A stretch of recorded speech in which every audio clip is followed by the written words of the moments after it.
The Vikings have a whole bunch of cap space this year, so what should they do with it? Got a couple suggestions. Welcome to the Locked On Vikings podcast.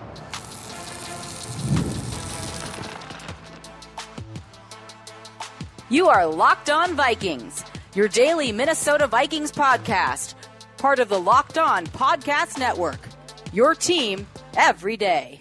Hey, everybody. Welcome to the Locked On Vikings podcast, where we're always trying to learn something new. It's part of the Locked On Podcast Network, your team every day. And thank you so much for making Locked On Vikings your first listen of the day each and every day. I appreciate you so much. My June everydayers, you are the real ones. And honestly, you're getting the best content of anybody because this is the Everyman series time of year. We'll do that a little bit later. If you are new here, hello, welcome. If you don't know what that means, we'll get to it. And you can find this show wherever you find your favorite podcasts. Just search out Locked On Vikings on any podcast listening app or even YouTube or Amazon Fire and Roku if you download the Locked On Minnesota Sports app. Today on the show, we will do the Everyman series entry for Kamu Grugier-Hill, another one of those free agents who maybe forgot that the Vikings signed. That's very much like a Brian Flores special teams guy. Actually, probably has better roster odds than you think. At least after I looked into it, I was like, oh, this guy's bigger than the team. Anyways, before I do that, though, look, the Vikings have like almost 28 mil in cap space right now, just chilling, just burning a hole in their pocket. What should they do with that? What can they do with that? Aren't there a whole bunch of really fun options? In particular today, though, I want to look at trade targets. This is a mailbag question I think I get just about every week, and I've just never really sat down to do the research and try to find out like who's available on all the other teams. So I did that today, a little bit, a cursory glance at, what are the situations around the league. There was a particularly helpful article at NFLTradeRumors.co that kind of broke down and with links and stuff with everything it is. That was helpful to me, so thank you to whoever wrote that. And I got a couple of ideas. The first idea actually comes not from that article, but from a Reddit user named MVP Liberty on the Vikings Reddit. So thanks for having a new idea that I had not seen before, but that was Haason Reddick. Haason Reddick, if you are not familiar with what's going on with the Jets, he is in the middle of a contract dispute. He's got a really weird contract situation. So he signed a big deal with the Eagles, a big extension with like void years on it and stuff that he is currently in the last year of, and that has been traded to the Jets. So the void years don't do anything anymore because they just affected signing bonus stuff that was like the Eagles cap. So he just has like a super straight up deal. He's got a $50 million cap hit, and it's like super straight up. It would all travel with him in the event of a trade. He wants a new deal that's underpaid for his ability. I think pretty significantly, 15 mil for an edge rusher ain't what it used to be. Right. But, so he wanted, like with the Eagles, he wanted an extension around like 22 million. And that was 2 years ago. So the Eagles said, we like you. We don't like you that much. We're going to trade you for a third round pick that can turn into a second. And then he goes and plays for the Jets. Now with the Jets, he's still trying to have that same contract conversation. He's holding out of OTAs. And perhaps there is an opportunity there. Now there's a couple of questions you might already be screaming at me. One is, why would they get another edge rusher? And I'm here to tell you that an embarrassment of riches at edge rusher absolutely rules. Those guys get to stay fresher. They get to be more efficient. And while there's probably a little bit of a diminishing return, it's not in the same way that it would be for like offensive line, because you can rotate and you can get all these guys in. You can exploit matchups. You can move them all around the formation. That would not, like, that level of redundancy wouldn't be an issue to me at all. So I'm not worried about that at all. I think this is more of this probably isn't as possible scenario.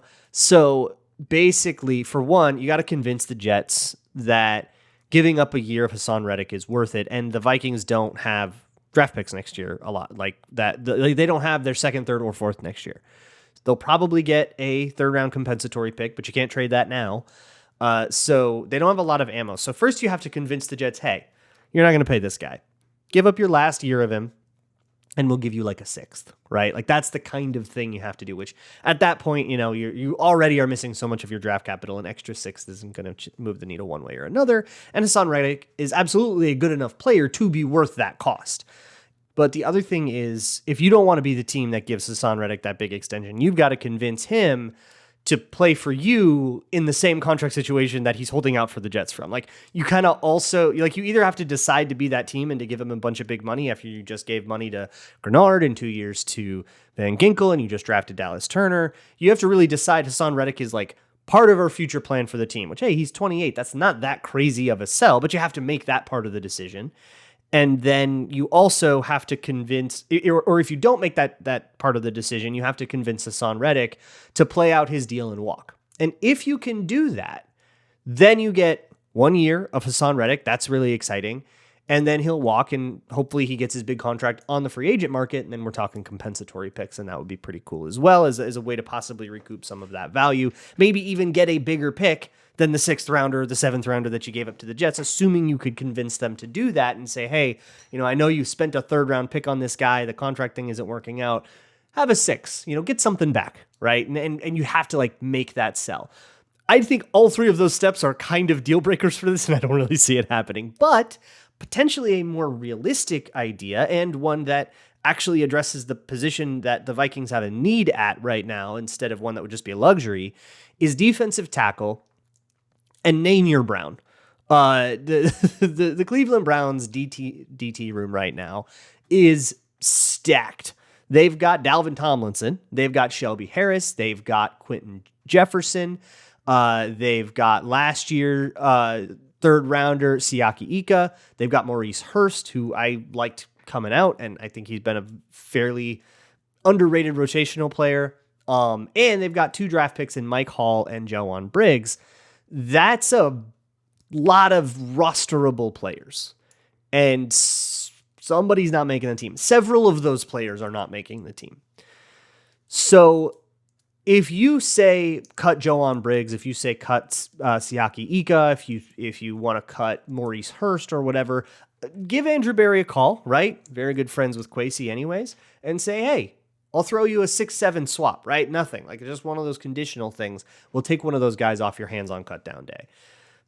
That doesn't really spend a lot of our cap money. This is the Haason Reddick thing is hey, we've got extra money to burn on a luxury. Let's do a luxury. This is more of a let's grab another depth piece because we can on cut down day. But I mean, Quentin Jefferson, you could grab. And the thing is, you can grab the guy that's not the guy that they're about to cut. You can get somebody else that maybe they think is their 3rd best D tackle, and then they don't have to cut a guy that maybe they didn't want to cut, but we're going to be forced to because of just roster pressure. You can relieve that roster pressure and get rid of them. And think of it as a Benny Sapp situation as a nice blast from the past there. If I remember, that was a tough one.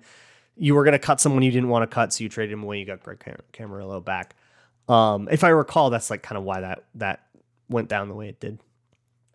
The other option here is you just kind of let them cut their Joan Briggses. I like Joan Briggs a lot. I liked him coming out. Better that he was a 7th round pick. I thought he should have been higher than that. So that's the name in my head. But whoever they cut, right? If it's Maurice Hurst or whatever, and you maybe try to do the waiver claim thing and try to Theo Jackson this, where you get a quote unquote free draft pick just by getting a player you thought was draftable that ended up on waivers. You could try to play it that way as well, but this isn't spicy enough. I'm going to get a little spicier. That'll come up next.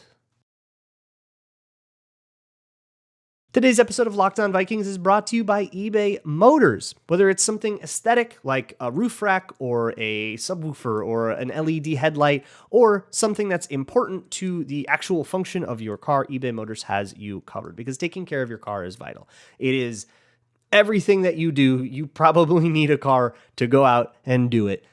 So make sure that thing's in working order and make sure that it properly represents you the way that you want it to. 122 million parts on eBay Motors that will fit your ride every time or your money back. That's the eBay Guaranteed Fit.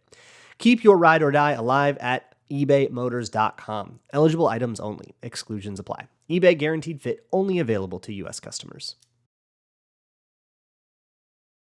Thanks a million for making Locked On Vikings your first listen of the day. When you're done here, go check out Locked On Minnesota Sports, the 24/7 live streaming channel. You can go watch me eat hot wings from last week. That was fun, I guess. Fun for you. And all kinds of other great Minnesota sports content. moving along here, let's get a little spicier with some of these trade targets. So one that I think I've seen everywhere that I don't think is really that's definitely not in the cards anymore because he signed his franchise tag is T. Higgins. A lot of this actually came a lot more from like Bengals people who were suggesting a T. Higgins for Justin Jefferson trade because they thought that Justin Jefferson wasn't going to sign a contract. So now that the JJ thing is over, for a minute it was like, okay, well, T. Higgins' thing is not over either. But now T. Higgins has also sort of contract talks have fallen through, and you just said, okay, I'll play on the tag, and then that'll be that. I think once that happens, any transaction sort of goes out the window. That tells me that both parties have made their choice, and you can call them and whatever, but the decision is kind of made. It's a little bit too late now that he signed his franchise tag. That action just sort of will put the issue to rest for all parties, and they're going to go focus on other things now, whether it's like the season and getting ready and training camp and stuff, or front office wise, getting the Jamar Chase thing ready or whatever the Bengals are up to now. There are other wide receivers out there that are in contract situations that would be worth looking at. And I think Courtland Sutton is the one that is probably like the name on the market that anybody who's like needs another wide receiver, which I think the Vikings could use another receiver. Justin Jefferson and Jordan Addison are only two guys. And right now, de facto Brandon Powell, wide receiver 3, I don't think is quite satisfactory. I want him to have a little bit more serious competition than like Naylor and Trent Sherfield.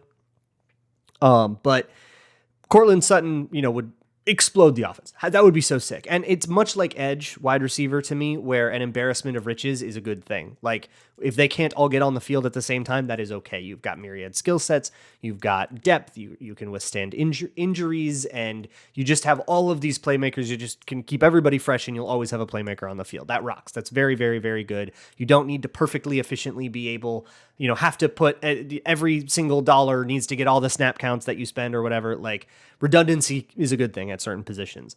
At O-line, hey, depth is good, but it's a little bit more diminishing return. But for stuff like receiver and D-line, where rotation is more common, redundancy is awesome. Anyways, that still is probably completely out of reach, because for the Broncos to part ways with Courtland Sutton, I don't think you could get him to do the I'll take a 6th rounder for this guy, right? Like even Haason Reddick, that's totally pie in the sky, and I'm fully aware of that. But I don't think the Broncos even listen to you unless you're coming in with, mid-round draft capital, which the Vikings don't have any of. There are some guys that at least the NFL Trade Rumors article suggested that are just busts looking for a fresh start, like Treylon Burks or whatever. I'm not too interested in that. I don't know if they would even make the team. But here's an interesting situation. Darius Slayton on the Giants. Look, the Giants are clearly trying to move forward and get younger in that core, right? They've got Malik Neighbors. They drafted Jalen Hyatt last year. They've got, Daniel Jones throwing to these guys. And so I just went on Locked On Giants, actually. And before the show, or was it during the show, we were talking about Jalen Hyatt and how they're actually kind of excited about him, the Giants brass. I am not. I will believe it when I see it. But they are, they want to see his role expand. And that sort of pushes Darius Slayton out, who also is holding out of or held out of OTAs over contract stuff. So there is this sort of extra piece here that feels like he's struggling to find his place in Giants offense. And this is where that cap money could go, to signing Darius Slayton to a better deal and actually, tossing a 6th round pick out there for a guy that you kind of don't know what to do with anyways, a guy that feels extra in a way that, look, with Courtland Sutton, he's not extra for the Broncos. He's wide receiver 1 for the Broncos. If you're trading for him, it's a blockbuster. It has to be for them to part ways with him. And then that's just not going to be worth it. But for somebody like Slayton, the Giants aren't looking to him to be the biggest, piece of the offense. And neither would we, but we see where he would fit in. And we have the cap money to meet whatever contract demands he has, so long as they're not totally ridiculous. You'd have to look into that. So I actually kind of like the idea of Darius Slayton if the Giants are willing to part with him for, late day 3 capital, just to kind of get rid of the headache. I have to be presumptuous about that situation. If it's something that's less contentious than that, then this is probably a non-starter. But that's, I guess, the most realistic and sensible wide receiver idea. And then another interesting one that the NFL Trade Rumors article suggested that I hadn't thought of before was Zaven Collins. So Zaven Collins has a very weird place in Arizona right now. He's moved around positions. He's a Steve Keim guy, and the new Monty Austinfort regime has, like with any GM regime, is just not quite going to be as loyal to the last guys, right? This is the same gene that made Kwesi cut Eric Kendricks and Adam Thielen and not really, deal with them, not really play ball with them in the same way that Rick Spielman did. You're not my guy. I inherited you. And, I just see an old player that costs too much. Sorry. I think that maybe the same thing is going on with Arizona in that way. And plus he's changed positions around and stuff. There's been weird tweener things with him. That's great for Flores. Flores loves that. And I don't think it would take a lot to pry him away from Arizona. I don't know. Another idea worth considering. But ultimately, I think that a lot of these names are cope. A lot of these names are like, okay, I do genuinely like the Darius Slayton idea. And I think I don't know enough about the situation in New York, but if it is as it seems to me, it also feels doable. But a lot of these are either too expensive and, I would just be doing, like with Cortland Sutton, I would be doing the same thing I got so frustrated about people doing with Justin Jefferson. We're like, well, what about JJ and a third for, a first round pick? It's like, what are you talking about? It would have to be like for Cortland Sutton, I think you'd have to do something that's way more expensive than we're talking about right here. And I'm really looking for people in contract disputes where the Vikings can meet the needs that their other team is not willing to. And hopefully you can get cheap draft capital that way because you can go and say, hey, we're going to pay this guy too. I'm not going to give you a ton of draft capital. And plus we don't even have it. If you're willing to part with him for a sixth, we'll take the headache off your hands. That's all I'm after here. That will often mean you're getting an older player or you're getting somebody on their maybe even third contract, somebody that the last GM had that's not really part of the team's plans moving forward. Speaking of veterans that bounce around the league, next up is the Everyman series featuring Kamu Grugier-Hill.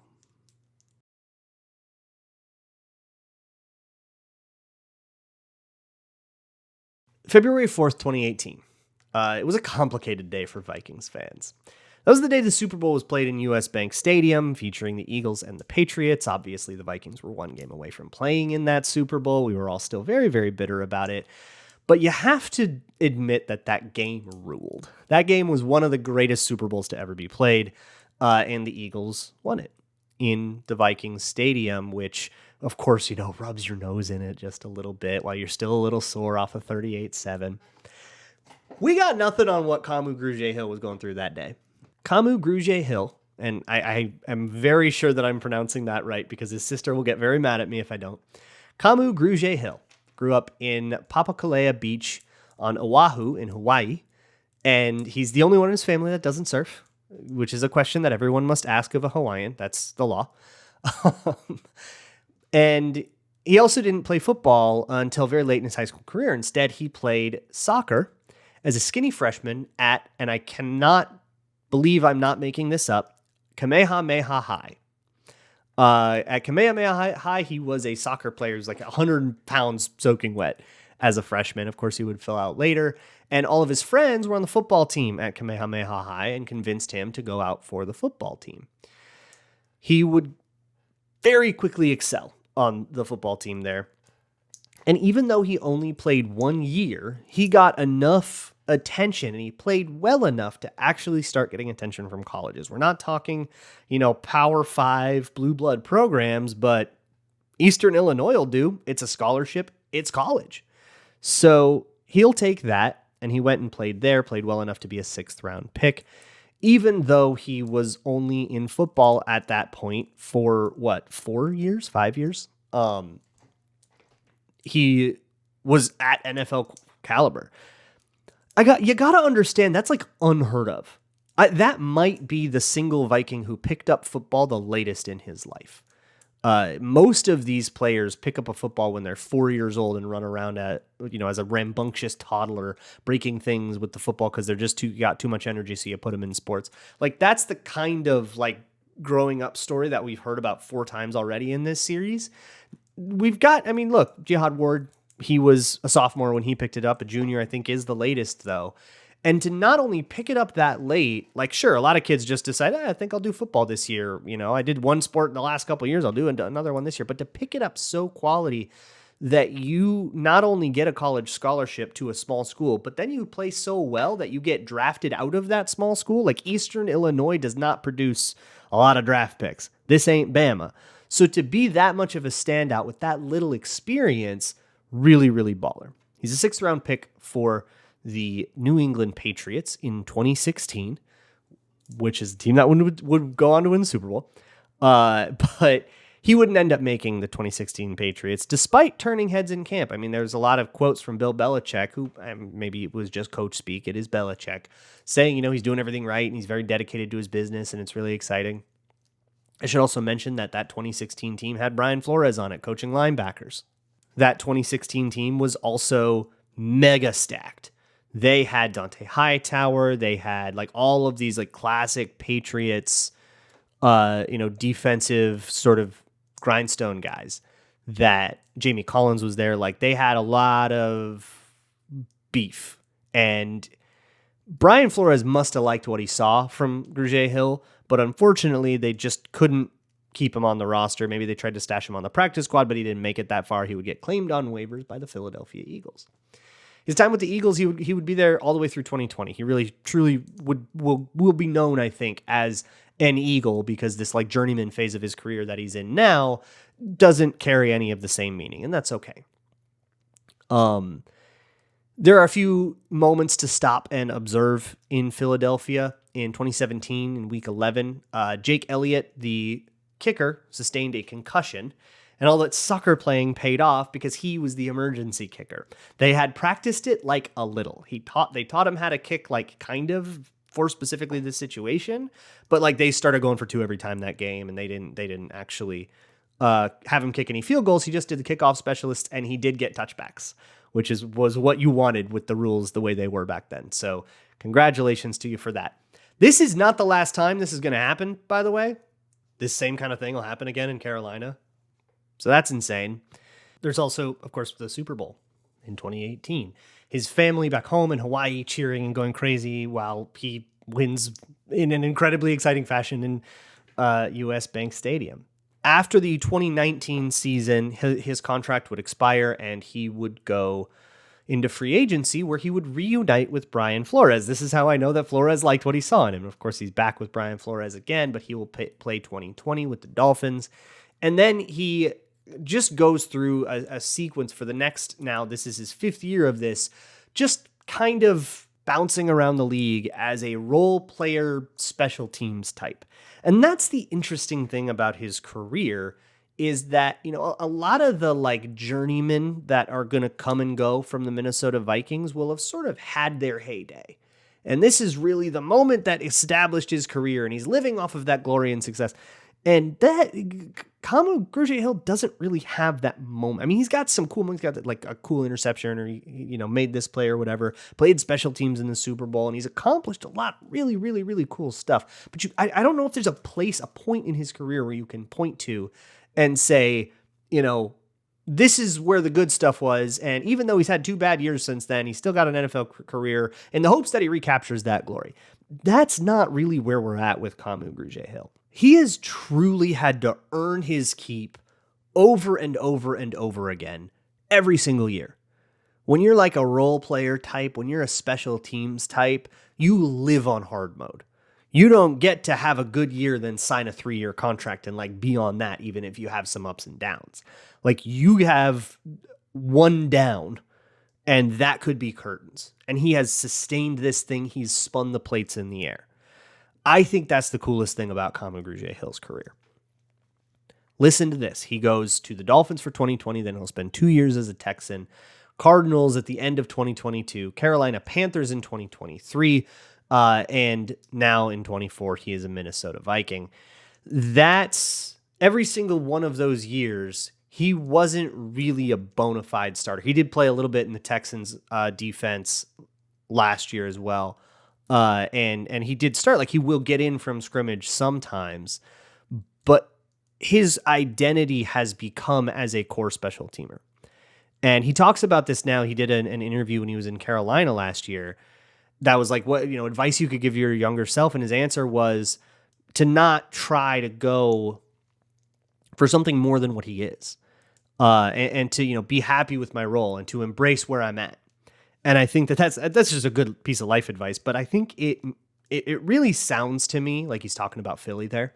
He was there in Philly for 4 years. And I think instead of signing back to Philly to continue to be a role player and a special teamer, you bet on yourself. You go into free agency and you say, maybe somebody gives me a starting chance.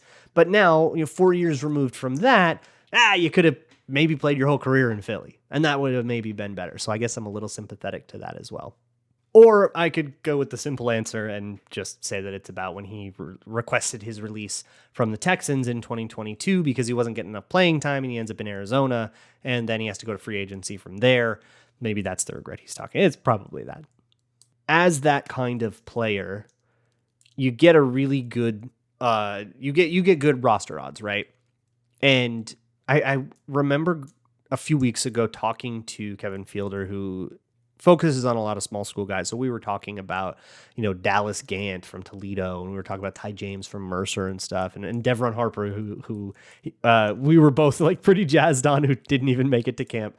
But, I actually talked to Harper later as well, but I remember talking in that conversation about special teams aces and how, look, you really only have room on your roster for one, and that guy's going to be Najee Thompson. As like a special teams ace that's not a returner, but is just like gunner extraordinaire. You don't really get to keep a bunch of guys on your roster that do that. Eventually you need guys that play from scrimmage, right? But Grugier-Hill does.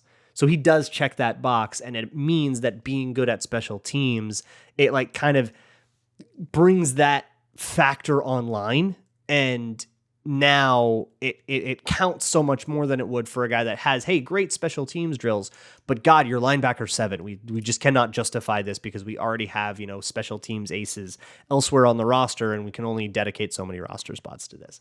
Plus, that linebacker group is kind of soft at the bottom, right? Even if you assume Brian Asamoah isn't going to get cut, which I don't think is a 100% assumption, but let's do it for now. Blake Cashman, Ivan Pace, Kamu's number 4, and you got, undrafted guys coming for you, but they have to beat you out in special teams and from scrimmage to upset that status quo. So I think that, look, and he's not a guy that has been cut a lot, not since the Patriots. I don't think has he been cut before cutdown day. At any rate, we'll keep plugging along with this next week. I'll talk to y'all then. And as always, Skull.